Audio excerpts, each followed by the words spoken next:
అంబేద్కర్ అంబేద్కర్ ఈ మాట బదులు మా దేవుడి పేరు చెప్తే మీరు నేరుగా స్వర్గానికి పోతారని చెప్పి అమిత్ షా మాట్లాడుతున్నాడు. అమిత్ షా, నీ మెదళ్ళ గుజ్జుందా? నువ్వు చదివిన చదివేంది? నువ్వు చేసే పని ఏంది? నువ్వు మాట్లాడే మాటలేంది? ఎవరు అంబేద్కర్ అంటే? డాక్టర్ బిఆర్ అంబేద్కర్ అంటే భారతదేశం కాదు, ప్రపంచంలోనే మహోన్నతమైన వ్యక్తి. ఈ మధ్యకాలంలో ఏఐ టెక్నాలజీ ద్వారా ఎవరినైనా రీప్లేస్ చేయొచ్చు. నరేంద్ర మోడీని చేయొచ్చు, అమిత్ షాని చేయొచ్చు, మనల్ని చేయొచ్చు, ఎవరైనా చేయొచ్చు. కానీ ప్రపంచంలో రీప్లేస్మెంట్ చేయలేనటువంటి ఏకైక వ్యక్తి డాక్టర్ బిఆర్ అంబేద్కర్. కేవలం కొలంబియా యూనివర్సిటీలో 3 సంవత్సరాలల్లా 29 ఒక్కొక్క సబ్జెక్టు మీద పొలిటికల్ సైన్స్ కావచ్చు, హిస్టరీ కావచ్చు, సోషల్ నాలెడ్జ్ కావచ్చు, ఇట్లా ఆంథ్రోపాలజీ కావచ్చు, ఏ సబ్జెక్టు పెట్టినా కానీ ఒక్కొక్క దాంట్లో 29 నుంచి 6, 5, 4, 3 లెక్కలేనటువంటి కోర్సులు చేసినటువంటి మహోన్నతమైన వ్యక్తి డాక్టర్ బిఆర్ అంబేద్కర్ గారు. నీ యూనివర్సిటీ పేరు కూడా తెలియదు. లండన్ గ్రేస్ యూనివర్సిటీలో మొట్టమొదటిసారిగా బారిస్టర్ చేసినటువంటి వ్యక్తి డాక్టర్ బిఆర్ అంబేద్కర్ గారు.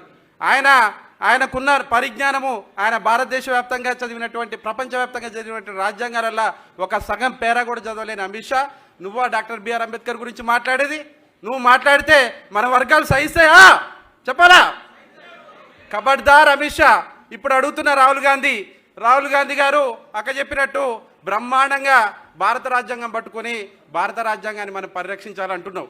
మరి నేను అడుగుతున్నా, నిట్ట నిలువున డాక్టర్ బిఆర్ అంబేద్కర్ని మోసం చేసిందే కాంగ్రెస్ పార్టీ. భారత రాజ్యాంగాన్ని రాయటానికి రాజ్యాంగ పరిషత్ ఎన్నుకోవాల్సి వచ్చిన సందర్భంలో నార్త్ ముంబై నుంచి పోటీ చేసినప్పుడు డాక్టర్ బిఆర్ అంబేద్కర్ గారిని దగ్గరుండి ఓడగొట్టినటువంటి ఈ కాంగ్రెస్ పార్టీ ఇవాళ భారత రాజ్యాంగం గురించి మాట్లాడుతున్నది. అయ్యాల జోగేంద్రనాథ్ మండల్ నుండి పశ్చిమ బెంగాల్కి తీసుకుపోయి మన సామాజిక వర్గానికి సంబంధించినటువంటి ఎక్కువ మంది ప్రజలు ఉన్న చోట ఆయన గెలిపించి రాజ్యాంగ పరిషత్లోకి తీసుకుపోదామని చూసిన రోజున ఆ ప్రాంతాన్ని పాకిస్తాన్లో గెలిపినటువంటి దొంగ మేధావులు ఉన్నటువంటి పార్టీ కాంగ్రెస్ పార్టీ. మీరా మాట్లాడేది మా అంబేద్కర్ గురించి? మేము నిక్కచ్చిగా అడుగుతున్నాం. మీరు చేసిన మోసాలు ఇప్పుడు కొత్త బ్యాచ్ ఒకళ్ళు తయారయ్యారు. ఈ యూట్యూబ్లలో ఏ తలకమాసినోడు కూడా అంబేద్కర్ గురించి మాట్లాడుతుడు. అంబేద్కర్ అనగానే ఆయన డ్రాఫ్టింగ్ కమిటీ చేసిందానే తీసుకొచ్చిండు, కానీ ఆయన ఏమీ రాయలేదని చెప్పి కొత్త ముచ్చట చెప్తారు. ఎవరైతే బిఎన్ రావు అని చెప్పేసి రాజ్యాంగ పరిషత్కి చైర్మన్గా ఉందనుకున్నటువంటి వ్యక్తి సాక్షాత్తు ఆయన లండన్కి పోయి అక్కడ ఎక్స్పర్ట్స్ని పట్టుకొని అడిగినటువంటి సందర్భం ఉంది. మేము రాజ్యాంగం రాద్దాం అనుకుంటున్నా, నేను రాజ్యాంగ పరిషత్కి చైర్మన్గా ఉందాం అనుకుంటున్నా, నా సహచరుడిగా ముకుందన్ గారిని పెట్టుకుందామంటే ప్రపంచంలో మీ దగ్గరనే వజ్రాలు గుట్టబెట్టుకొని దేశమంతా తిరుగుతురు అని చెప్పి నవ్వి డాక్టర్ బిఆర్ అంబేద్కర్ గారి పేరు, ఆయన పేరు సూచించినప్పుడు మళ్ళా తిరిగి వచ్చి ఆయన్నే రాజ్యాంగం రాయాలని చెప్పి కోరినటువంటి సందర్భం ఉంది. అట్లాంటి అంబేద్కర్ గారి మీద మీ నోటికి వచ్చినట్టు మాట్లాడుతున్నట్టు వస్తే మేము ఊరుకునే పరిస్థితి లేదు. డైరెక్ట్గా బౌద్ధూర్ శాస్త్రి గారే ఒక సందర్భంలో చెప్పిండు, ఇంతమంది కమిటీ సభ్యులు ఉన్నప్పటికీ కూడా మేము చేసిన మంచి పని ఏదైనా ఉందంటే ఆ రాజ్యాంగాన్ని తీసుకుపోయి ఆయన చేతిలో డాక్టర్ బిఆర్ అంబేద్కర్ గారి చేతిలో పెట్టడం అని చెప్పినటువంటి సందర్భం ఉంది. ఒక్కొక్కరికి మెడకాయ మీద తలకాయ ఉన్నోడల్లా అంబేద్కర్ గురించి మాట్లాడతారంటే ఒప్పుకునే పరిస్థితి లేదు. మేము ఇవాళ చెప్తున్నాం, ఇవాళ ముఖ్యంగా BJP party, RSS party Mandir మసీద్ పేరు మీద గొడవలు చేసేటటువంటి మీరు ఇవాళ భారత రాజ్యాంగం గురించి మాట్లాడుతారు. ఒక చిన్న ఉదాహరణ చెప్తా. నరేంద్ర మోడీ, అమిత్ షా ఎట్లయితే రాజకీయం చేస్తారంటానికి మీకు అర్థమయ్యే రీతిలో చెప్తా. 2001లో గుజరాత్లో బోజ్ భూకంపం వచ్చింది.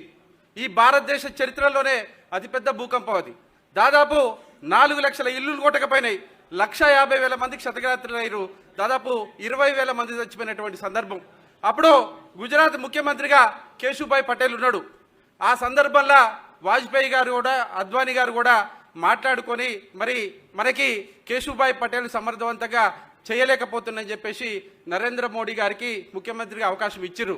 ఆ సందర్భంలో సంవత్సరం కాలం ఉంది.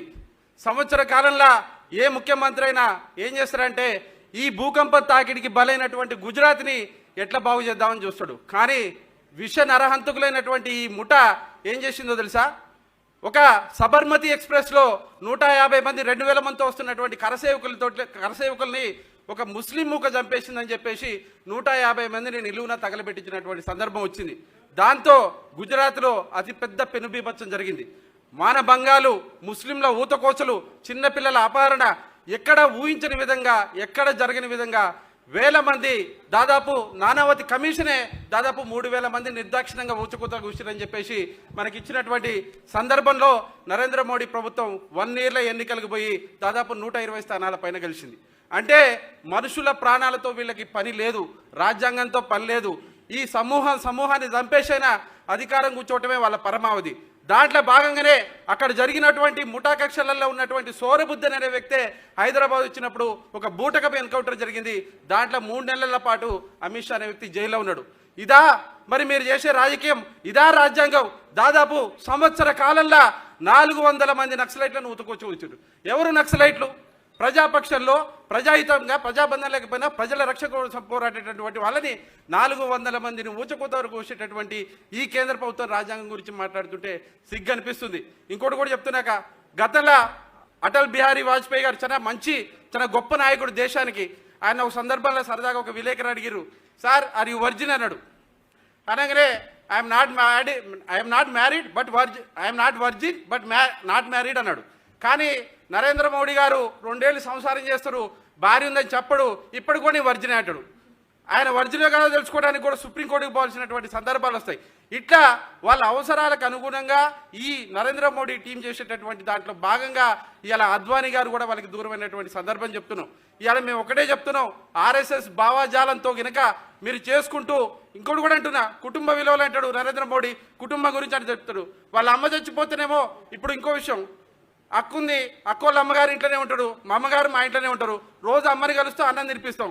కానీ నరేంద్ర మోడీ వాళ్ళ అమ్మని కలుస్తుంటే మాత్రం ఎక్కడ లేని లక్షల కెమెరాలు తీసుకొచ్చి దానికి ఒక పెద్ద బాహుబలి సినిమా రేంజర్ కల్పిస్తాడు. మళ్ళీ అదే అమ్మ చచ్చిపోతే భార్యని మాత్రం తీసుకుపోయి పోలీస్ స్టేషన్లో పెడతారు. అంటే వీళ్ళకు ఒక సొంత రాజ్యాంగం ఉంటుంది, బయట ప్రజలకు ఒక రాజ్యాంగం ఉంటుంది. ఇట్లాంటి వాళ్ళ చేతుల భారతదేశ రాజ్యాంగం పెడితే భారతదేశాన్ని అమ్మకానికి పెట్టే పరిస్థితి వస్తుంది. కాబట్టి నేను గతంలో చెప్పినా మళ్ళీ చెప్తున్నా, జాతీయ పార్టీలు 2 కూడా అంబేద్కరిజాన్ని, అంబేద్కర్ ఐడియాలజీని, రాజ్యాంగాన్ని తూట్లు పెట్టించినటువంటి సంస్థలే. గతంలో ఒక కేసీఆర్ గారు మాత్రమే భారత రాజ్యాంగానికి అత్యంత విలువనిచ్చి బలహీన వర్గాలకు మంచి చేయాలని చెప్పి ప్రయత్నం చేసిండు. ఇలా ఆయన తర్వాత మీ చేతికి అవకాశం వచ్చింది, మీరు కూడా అప్పటికప్పుడు చేస్తే మళ్ళీ చెప్తున్నా ధైర్యవంతులైతాం, పెద్దగా ఆలోచిస్తే సాహసవంతులైతాం. మీరు కూడా రాజ్యాంగాన్ని ఇలా కొత్తగా ఎవరికి రాని ఆలోచన విధంగా రాజ్యాంగాన్ని కూడా మీరు పరిరక్షించే విధంగా విద్యార్థి నాయకత్వానికి ఒక అవకాశం ఇచ్చారు. దీన్ని పట్టుకోండి, వదిలిపెట్టొద్దు. భారత రాజ్యాంగమే మనకు ఆత్మస్థైర్యం. ఇలాంటి నరేంద్ర మోడీల చేతుల్లో కనుక భారతదేశాన్ని పెడితే ఎప్పటికీ భారతదేశంగానే ఉండిపోతుంది. కాబట్టి ఈ విధానాన్ని తీసుకుపోవడానికి మీ వెన్నంటే ఉంటాం. మీరు భారత రాజ్యాంగానికి సంబంధించి సంవత్సరం పొడుగుతా ఏ అవకాశం ఇచ్చినా, ఏ అవకాశం తీసుకుపోయినా ఇప్పుడున్నటువంటి చిన్న పిల్లలకు కూడా భారత రాజ్యాంగం గురించి తెలవాలి. కాబట్టి ప్రతి తెలుగు పుస్తకాలలో ముఖ్యాంశాలు పీఠికైనా కూడా పిల్లలకి ఎడ్యుకేషన్లో రాజ్యాంగం పెట్టగలిగితే మనకు ఖచ్చితంగా కూడా మంచి జరుగుతుంది. మీరు ఏ కార్యం తీసుకున్నా, మీరు ఏ అవకాశం ఇచ్చినా మీ వెన్నంటే ఉండి పోరాడతాం. ఖచ్చితంగా కూడా మీ లక్ష్యం దిశగా మేము ప్రయాణిస్తాం. భారత రాజ్యాంగాన్ని మనం వంట పెట్టించుకొని సమాజాన్ని కనుక స్థాపించగలిగితే అదే డాక్టర్ బిఆర్ అంబేద్కర్కి మనం ఇచ్చే నిజమైన నివాళి. కాబట్టి ఈ అవకాశం ఇచ్చినందుకు అక్కకి ప్రత్యేకంగా తెలియజేసుకుంటూ జై భీమ్. Thank you Madhu. రాజ్యాంగాన్ని ప్రాణం పెట్టి పరిరక్షించుకోవాల్సినటువంటి అవసరాన్ని, అట్లానే చిన్న పిల్లల దగ్గర నుంచి ప్రజలందరికీ కూడా రాజ్యాంగాన్ని సులువైన భాషలో, ఈజీగా అర్థమయ్యే భాషలో చేర్చాల్సినటువంటి అవసరాన్ని గుర్తించి అందరికి చెప్పినందుకు ధన్యవాదాలు తెలియజేస్తూ ఉన్నాం. అట్లానే ఇప్పుడు సోదరి